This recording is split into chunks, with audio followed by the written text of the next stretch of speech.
Deathspell Omega is a French avant-garde black metal band formed in 1998, notable for being one of the weirdest things to come out of France before Igor. Also, they are notable for being one of the only notable black metal bands to come out of France.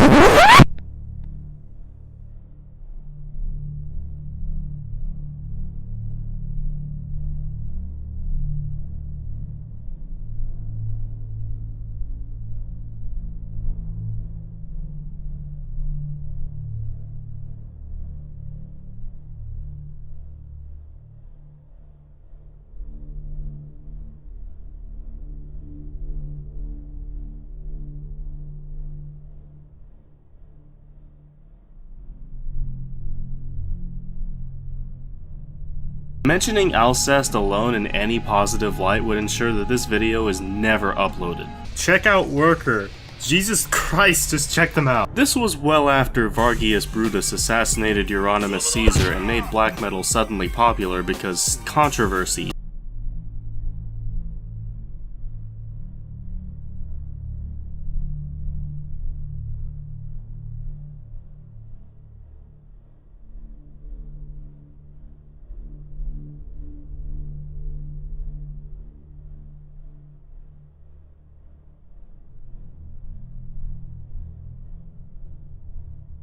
Initially more interesting than the band's music, however, is the background of the band itself, mainly due to its secrecy. Good luck finding a verified official interview with Deathspell Omega's current form. According to Metal Archives, this is their second lowest rated album.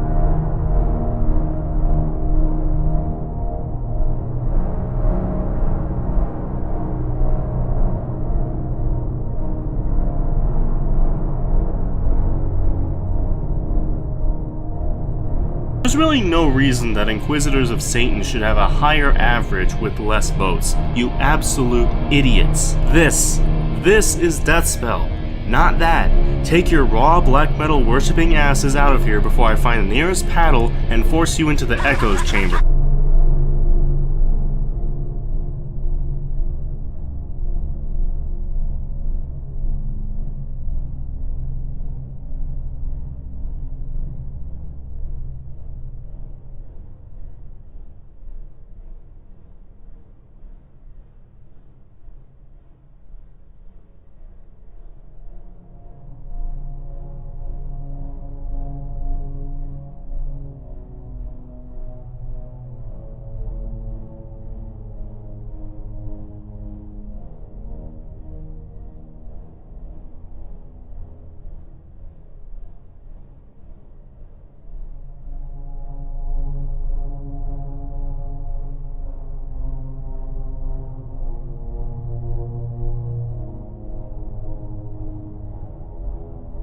Deathspell is one of those bands whose material outside of their main discography is worth mentioning, but in advance, I won't. After recording one demo after which Johan left the band, as well as a split with Moonblood from 1999 to 2000, the band released their debut full-length.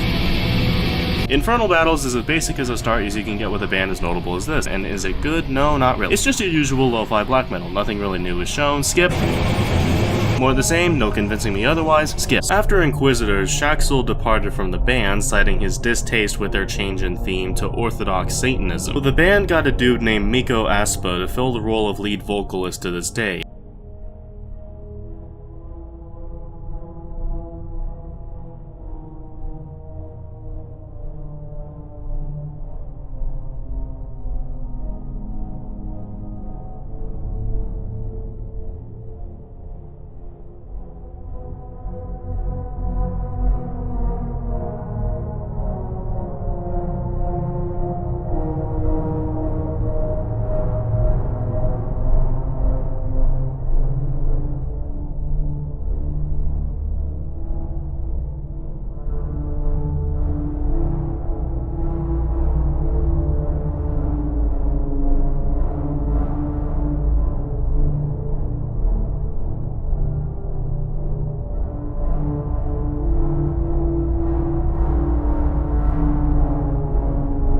This doesn't sound like too much of a departure from black metal like Dark Throne or Urgahal, production aside. It definitely has a more technical edge with some odd time signatures scattered throughout, such as on Sola Feed the Second, I don't know. And one can argue that the structure of the tracks is at least somewhat unpredictable, but I'd still say that this isn't too jarring if you came from something like Transylvanian Hunger, or the Burzum self-titled. It's got the same riffing style, the same reliance on blast beats, the same fuzzy production, although better and more audible than anything in the Norwegian scene. This album is great, a definite step up from Inquisitors of Satan. It's filled with energy, great ability, the production is great. Could be a bit better. It hooks me into what they'll do next. This album also seems different than the prior, although following the same chaotic lines. It delves into some suspenseful moments right off the start with Obombration, and then smacks you across the face with the Shrine of Mad Laughter, a balls-to-the-wall, amped-up version of what Monumentum showed in a nutshell. While we don't reach Obscura levels of what the fuckery on this album, in fact, scratch what I said about the second song being an amped-up version of C Monumentum. This whole album is C Monumentum on crack. They're all pretty much continuations of one another, albeit getting more experimental, atonal, and jarring than the last. And Paracletus is no exception, although this time, in my opinion, they bring much more catchiness to the table. But me personally, I find the riffs on Paracletus to stick out in my head more. There's some pretty eerie things they accomplish here melodically. At the end of Malconfort, there's a guitar riff that sounds unlike any riff I've heard from any band before.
Smack just feels so satisfying. Like when I smack my 2-month-old out-of-wedlock daughter and she cried. She doesn't cry anymore.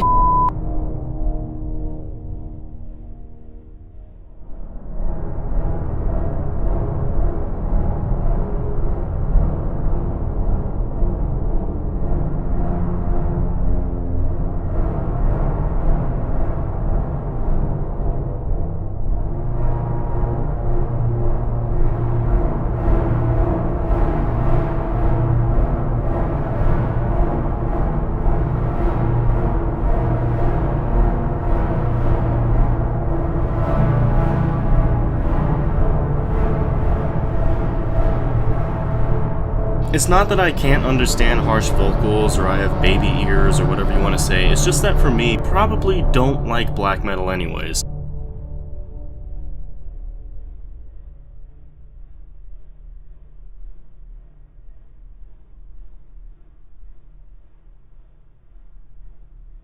Hey guys, it's Druid here, and this will be the last time that I refer to myself as Druid. I think it's time I retired this channel. People will quit YouTube all the time because they didn't get subscribers, they didn't get video views, or they weren't getting monetized. No, it wasn't about any of that for me. Something that I've been working on, say, Stickman music reviews, to suddenly experimental psychedelic album reviews. It is a massive relief that I'm actually moving on beyond this channel.